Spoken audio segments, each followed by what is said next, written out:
Oke, Assalamualaikum warahmatullahi wabarakatuh.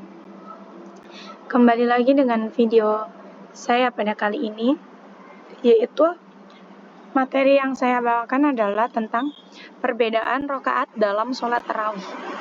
Jadi, setiap umat Islam itu banyak ragamnya loh tentang sholat tarawih. Pasti teman-teman juga tahu lah.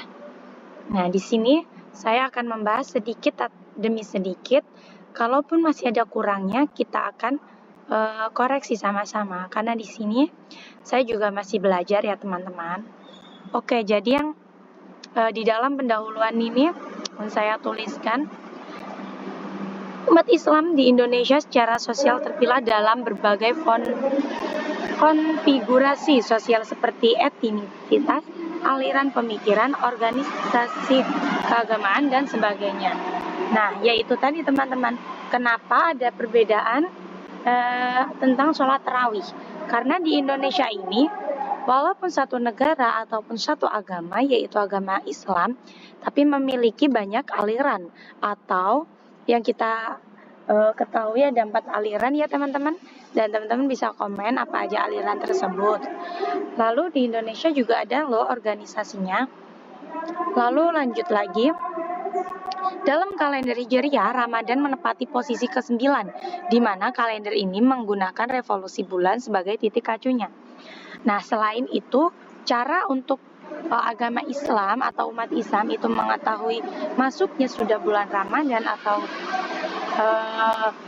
untuk memasuki bulan Syawal itu menggunakan 2 metode. Dan di Indonesia juga terdapat aliran yang terkenal menggunakan metode tersebut, yaitu teman-teman bisa komen juga di dalam kolom komentar. Di bulan Ramadan terdapat ibadah khusus yang diisyaratkan untuk dikerjakan pada malam hari. Nah, yaitu tadi teman-teman yang saya katakan, yaitu mereka diisyaratkan menegakkan sholat tarawih yang dikerjakan selepas sholat isya. Itu tadi, jadi ibarat kalau ada kata-kata itu, percuma puasa sehari penuh jika kesunahannya untuk sholat tarawih itu tidak dikerjakan. Jadi, afdalnya kalau puasa sehari penuh juga harus diafdalkan dengan sholat tarawih.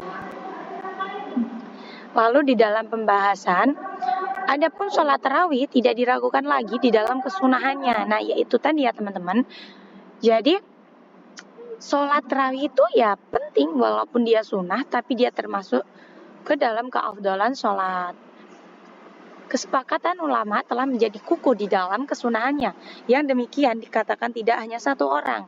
Jadi sudah banyak penguat tentang sholat tarawih ini ya teman-teman. Salah satunya hadis riwayat Imam Al-Bukhari, Muslim ini ada, man qoma ramadhana imana wahtisaban ghafira lahuma taqaddama min dzabihi, yang artinya barang siapa ibadah atau tarawih di bulan Ramadan seraya beriman dan ikhlas, maka diampuni baginya dosa yang telah lampau.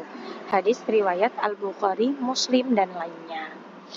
Jadi sudah ada penguat tentang sholat tarawih tersebut ya teman-teman. Lalu di dalam sejarahnya sholat tarawih ini ditunaikan oleh Nabi Muhammad SAW dengan masanya dalam beberapa versi. Menurut sumber, hadis yang diriwayatkan baik terkait jumlah rakaatnya maupun tata cara pelaksanaannya. Hal ini dilihat dari riwayat Sayyidina Aisyah, Ibnu Abbas, dan Al-Mirwazi, dan sahabat lain. Jadi untuk melihat itu teman-teman bisa loh cari hadis yang diriwayatkan oleh Sayyidina Aisyah dan Ibnu Abbas ataupun Al-Mirwazi atau hadis-hadis lainnya yang sudah sahih.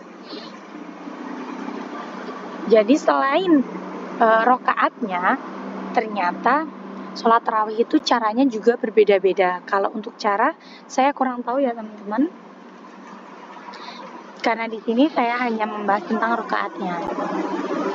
Lalu mengenai jumlah rakaat tidak ada batasan pasti yang disepakati oleh Nabi Muhammad SAW. melainkan hanya penetapan jika tarawih dilakukan oleh Nabi Muhammad SAW.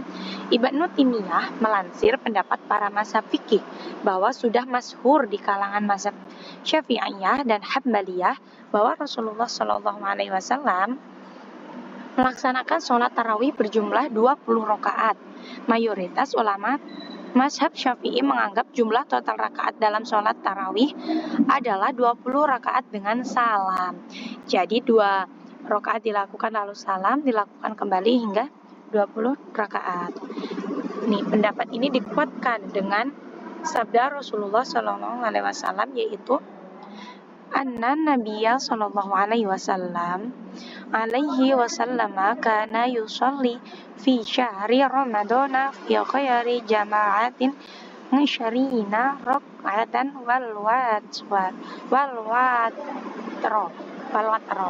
Artinya, sungguh Nabi Muhammad sallallahu alaihi wasallam melakukan salat di bulan Ramadan tanpa berjamaah sebanyak 20 rakaat dan ditambah dengan sholat witir. Hadis riwayat Al-Baihaqi. Sedangkan di mazhab lain, teman-teman bisa baca ini ya teman-teman, di kalangan Malikiyah 36 dan lain sebagainya. Atau untuk Kiai Haji Ahmad dalam kitab fikih Muhammadiyah memberi tuntunan bahwa sholat tarawih dilaksanakan sebanyak 20 rakaat sebagaimana yang ditulis dalam bahasa Arab Pegon yang punya sholat tarawih yaiku sholat 20 rakaat. Sok ben 2 rakaat kudu salam. Itu tadi ya penjelasan dari kitab Muhammadiyah.